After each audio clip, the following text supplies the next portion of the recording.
I'm preparing to get back into Fortnite competitive next season, so I'm going to be watching 2 videos from a YouTuber named Jack. I covered some of his videos before, but if you guys have not subscribed to him, he has some of the most in-depth videos about Fortnite that I've ever seen. The first video we're watching is a deep dive into Chapter 6 movement. The new movement is complicated, but just like when mantling and tactical sprint were added, you're going to have to learn to use it sooner or later. Learning the new movement allows you to get better piece control, whoa. What is... I've not seen any single person do that in game yet, so hopefully he explains what the hell he's doing. 90s much faster than before. And if you instead try to just ignore it like nothing changed, then you'll just keep messing up your side jumps since you don't know how the ledge jump works. So okay, I'm not gonna lie, I have been messing up my side jumps like crazy since they added the new movement, so hopefully this fixes it for me. Look at what was added. There were 4 new movements added at the start of the chapter: ledge jump, roll landing, wall kick, and wall climb. Ledge jump uses a burst of stamina to give you a boosted jump that goes both further and higher than normal. High enough, in fact, that you can place a floor under yourself to get up a full layer with one jump. There's no separate keybind for this. Ledge jumps automatically happen when the game detects you jumping off what it thinks is a ledge, and it uses ledge very liberally. This is a ledge. This is a ledge. Even this counts as a ledge. Pretty much anywhere the angle of decline increases is considered a ledge, but this is not considered a ledge. It doesn't care how far down you're going to fall when considering what's a ledge. So even though you'll fall much further jumping down some backwards ramps, those are not considered ledges because the angle of decline doesn't change. But you do have to be pretty close to the ledge for the ledge jump to activate. If you jump too early, it won't count. You have to be right on the edge. Gotcha. Like when it comes to side jumps, the reason you sometimes ledge jump and sometimes don't is based on how close you are to the edge when you jump. Most of the time, it'll ledge jump unless you intentionally jump earlier so that you prevent it. The easiest way to make sure you don't accidentally ledge jump when you don't want to is to wait to sprint. Ledge jump will only activate after you've been sprinting for long enough, so if you wait until right before the jump to press sprint, then you'll still get the higher jump from sprinting without it ledge jumping. Gotcha. However, you should actually be trying the ledge jump as much as possible when doing side jumps. The ledge jump looks cleaner. Not because of the height increase, but because ledge jumps can animation cancel pulling out your shotgun. What? Normally when you sprint jump, you have to wait for your shotgun to pull back out before you can shoot. But if you take out your gun before you ledge jump, then releasing the sprint key instantly allows you to shoot. No pull-out delay. So every time you do this on a side jump, you can take a shot at your opponent before you build the walls and catch yourself. But there are a ton of other applications for this. Being able to cancel your pull-out animation is insanely powerful. Like when you get double edits on someone, they'll usually be holding their gun out waiting to take a shot at you, and it's a hard angle to get right without taking any return damage. But instead, you can now just edit, shoot, and reset before they can even react, since you can negate your pull-out timer entirely. The only way they'll be able to hit you is if they perfectly Oh my god, hold on. Bro, this guy's actually so good at what he does. I gotta give him props again. Jack on YouTube. I haven't seen anybody break this down.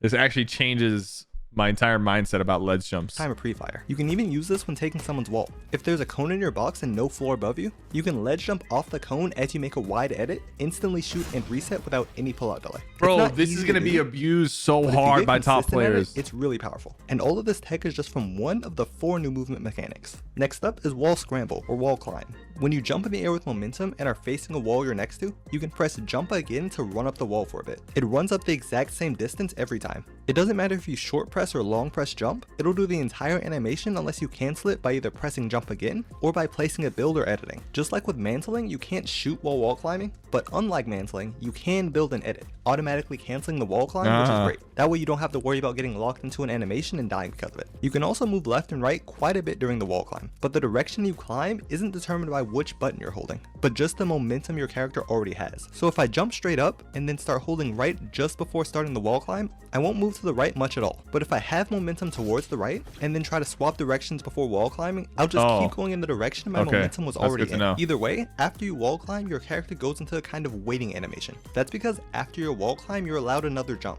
You can either jump up, go to the sides, or jump back. To go left or right, just hold that direction and press jump. But to go up, you don't look up like you would think. You have to be looking at the wall and holding forward because if you look up, you just jump off of it. If you look up or down or somewhere else, or even aren't holding forward, it'll default to just jumping backwards off the wall instead. And more often than not, you'll be trying to use that second jump to go upwards, not to the sides or backwards. The most annoying thing that you'll run into using wall climb is that it's always trying to make you mantle at the end of it. Normally when you get near a mantle point, you have to press jump again to initiate the mantle, unless of course you change that option in your settings. But if you're climbing a wall and get close enough to a mantle point, it'll automatically mantle even if you aren't holding jump, as long as you're holding forward. And this is regardless of which options you choose in your settings. But in order to do the jump at the end of the climb, you have to be holding forward and press jump. So then how do you jump at the end of the climb instead of mantling? You have to hold either left or right at the same time as forward. Or if you have Gotcha. analog movement, the angle just has to be more than 38 degrees and less than 67. If it's less than 38 degrees, Gotcha. So that's gonna allow you like to get like a little cheeky jump shot off the like a 2-story wall. And if it's more than 67, without mantling over slide dash like an instead idiot. of jumping up. Hey, editing Sly here. So in the last patch, they actually secretly changed how this works. It no longer cares what direction you're pressing, it only cares what direction you're looking. If you're looking at the wall, it will make you mantle no matter what. So Gotcha. now if you want to jump at the end of the climb, you have to look to the side and hold towards the wall when you jump. But everything else is the same. Now back to the video. Okay, the alternative that's to actually the wall easier. climb is the wall kick. If you're in the air next to the wall and you look to the side instead of looking directly at the wall, or you hold away from the wall, you'll kick off of it instead of trying to climb it. But unlike wall climb, wall kick doesn't put away your weapon, so you can still shoot, build, and edit however you want. The wall kick, while not costing any stamina, does pause your stamina from regenerating. On the other hand, wall climb ignores your stamina completely. It can still regen while you're wall climbing. But the best part comes from combining both wall kicks and the wall climb. Normally, it only lets you wall kick 3 times in a row before hitting the ground, but the wall climb partially refreshes the wall kick, so it gives you 2 more. So you can wall kick 3 times, then wall climb, and then wall kick 2 more times. Or you can wall kick twice, then wall climb, and then wall kick 3 more times. Either combo will give you enough height to get all the way up to 5 tiles off the ground. That's crazy. The last new crazy. movement mechanic is roll landing. It's pretty simple actually compared to the others. When falling from either a ledge jump or more than 1 tile high, you can press jump right before you land. It refreshes, it gives you a stamina boost, kinda right? Useless compared to the others, to be honest. I mean, it gives you a bit of stamina back and it makes your hitbox smaller for a bit, but that's about it. You can't even change directions with it. Rather than rolling in the direction that you're trying to go in, it always rolls in the direction that your momentum is in. And it even puts your gun away, unlike sliding where you can at least still shoot. So I see very few scenarios where roll landing is actually that useful. But with the other 3, there's a ton you can do with them, like negating fall damage. In previous seasons, there would be no way to drop down from here without building or items of some sort. But now you can space out all of your aerial movement to keep crazy. momentum on the way down That's to prevent fall crazy. damage. But you can't use wall kicks or wall climb if you have too much downward momentum, so you have to space them all out properly. It won't lock you out of doing wall kicks until you have enough momentum to take fall damage, which is falling from anything more than 3 tiles high. So you want to wall kick just before falling down 3 tiles, then wall kick again, but instead of going for a 3rd wall kick, instead go for the wall climb. This is because it'll lock you out of wall climb as soon as you have pretty much any downward momentum. And if you did a 3rd wall kick, you wouldn't be close enough to the other wall to wall climb it until you already had too much momentum. So kick, then climb, and then immediately cancel it. Then fall and kick 3 more times. That's just about the best you can do to slow your descent. That's so this good. movement also changes what's the fastest way to take height. For the longest time, 90s had always been the fastest, as on each layer you show me the new 90s up and gain more elevation that way. Then when tactical sprint was added, sprint 90s became the fastest. But there's a new king in town, multiple new kings actually. The technically new fastest way to gain height is to just use the wall climb mechanic. If you're against the wall and press jump 3 times in a row, it'll jump, start the wall climb, and instantly jump again, essentially making a high jump. Then when you're in the air, place a high wall and then a floor to catch yourself, and then repeat. And then if you want to be more connected, you can just place a stair before you place the floor, and then you pretty much have the same build arrangement as 90s, but without the turning. So I guess they would be called zeros? Whatever they're called, the best part about them is how that do you they're do them really simple protected? compared to the later techniques in this video. The only problem is that the only way to press jump 3 times in a row fast enough to do the high jump is by having scroll wheel jump. Even trying double or triple jump binds, I wasn't able to do it consistently. I mean, I could do it, but much slower than using scroll wheel jump. And scroll wheel is already being used for reset and pickup. Plus, not everyone has a scroll wheel. I'm not using scroll wheel for pickup, so maybe that's what I should do. It's debatable whether or not it's even worth it to give up something like scroll wheel pickup just for this. It might not be. Especially when there are other options that are almost as fast. For example, this ledge jump wall climb combo. You ledge jump off a cone, then place high walls before wall climbing as high as possible, and jumping again before placing a stair and floor to catch yourself. The benefit of these is that you never have to look away from the opponent you're building towards. You're always protected. Well, if someone does this to me in game, I'm gonna lose my mind. Ledge jump, you can take a shot at the opponent each time you do it, but there are 2 big downsides. First, you can't do it if you don't have stamina. The second is you're only held up by 1 wall unless you do one of the 2 more connected versions. So when comparing the 2 different ways of making this more connected, you'll likely find one of them easier than the other depending on your input method and the settings you play with.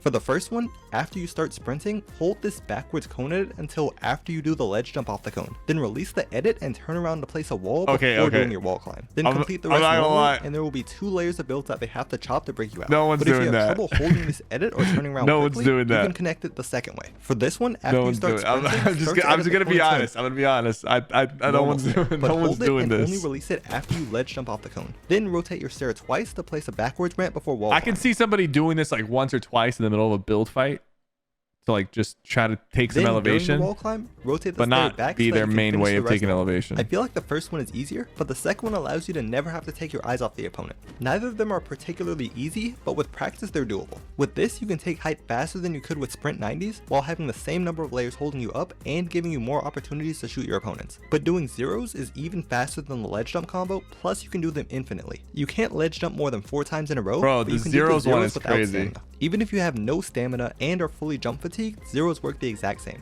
I'm still coming up with other new techniques. I but these might techniques are some of the I might first do things you that wanna since learn I have with a the new movement. extra The more scroll you wheel use the option. new movements, the more you'll start to understand them and be able to use them on the fly in fights and in games. The best way to practice new movements like this is to do it in slow motion first, and then slowly increase the speed until you have it down at normal you can speed practice or even in slow faster. motion. To practice at different game speeds, you can use my new free build map. It also allows you to practice with or without jump fatigue, infinite energy, etc. The code will be in the description, but the easiest way to find it is to just search for Slide Jack in-game. I'll also be adding more features to the map later, like moving targets. Yo, Slyjack is cooking, bro. All right.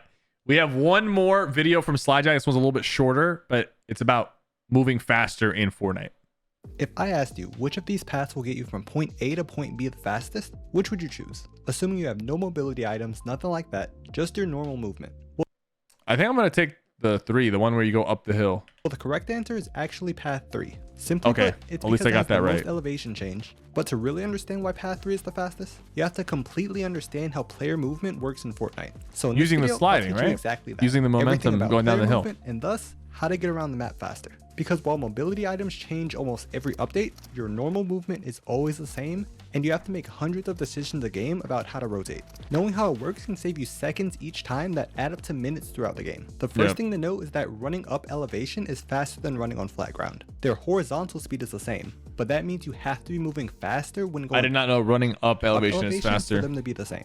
You run 5.5 meters per second on flat ground, so when you're running up a 45-degree incline, you're actually running 7.8 meters per second. Bro's or doing about some 41% math. faster. That's You might say, crazy. well, that doesn't really matter if it's not in the direction you want to go. But all of that extra vertical distance can be converted into horizontal distance with the next topic. You don't just want to slide all the way down. Sliding downhill doesn't actually help you gain speed. The falling down is what's giving you the speed. The only thing sliding does is stop your momentum from being halted. If you aren't sliding, it doesn't matter how much momentum you have, as soon as you land it goes straight to 0. So anytime you land with momentum, you have to slide if you want to keep it. But the longer you slide, the more momentum you're losing. You should instead be jumping instantly upon landing. This does 3 things. It keeps you in the air and falling for as much time as possible to keep gaining momentum. The slide stops your momentum from resetting. And the jump converts the downward momentum into forward momentum. When you normally jump, regardless of terrain, you jump straight upwards. But when you jump from a slide, instead of jumping straight upwards, you instead jump perpendicular to the surface. So on flat ground, that means straight up.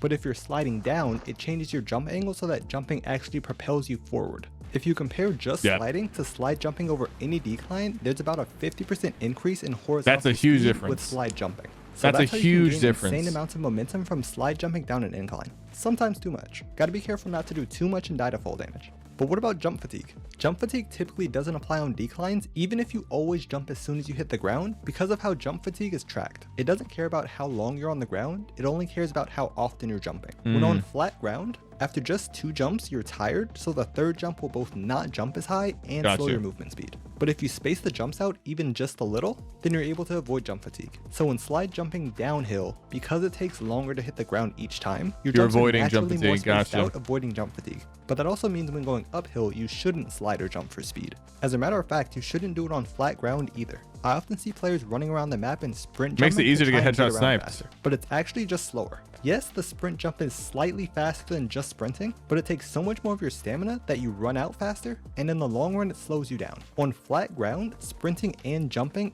is faster than normal running, but just sprinting alone is even faster. But the fastest way is to do a single sprint jump, then slide and b-hop twice to conserve the momentum from the sprint jump as much as possible while using less stamina than running the whole way. Not only is this the fastest way to move around, but it also allows you to take other actions while moving. So you can pop heals, farm objects, build, or shoot people around you while still moving at maximum speed. Now, a lot of the pros move like that. Combining all of this information. If you know that going down hills increases your speed, and that you can refarm while running at full speed, then if you're already say at max wood, It's just the net gain to use ramps to gain speed if you're running through a forest or somewhere with you extra can wood just- around. yeah, you it's just more smack. work, but building this habit just flat out increases your movement speed for free. You just sprint jump, then place a backwards ramp to slide and jump off of. Then you keep the momentum with another slide jump. During the second and third slide jumps is when you can farm objects around you to get the materials back that you just spent. Just look at how much faster I'm able to make this rotate than if I hadn't built anything. And if you're in an area where the ground is weirdly between grid tiles and the ramps don't want to place right,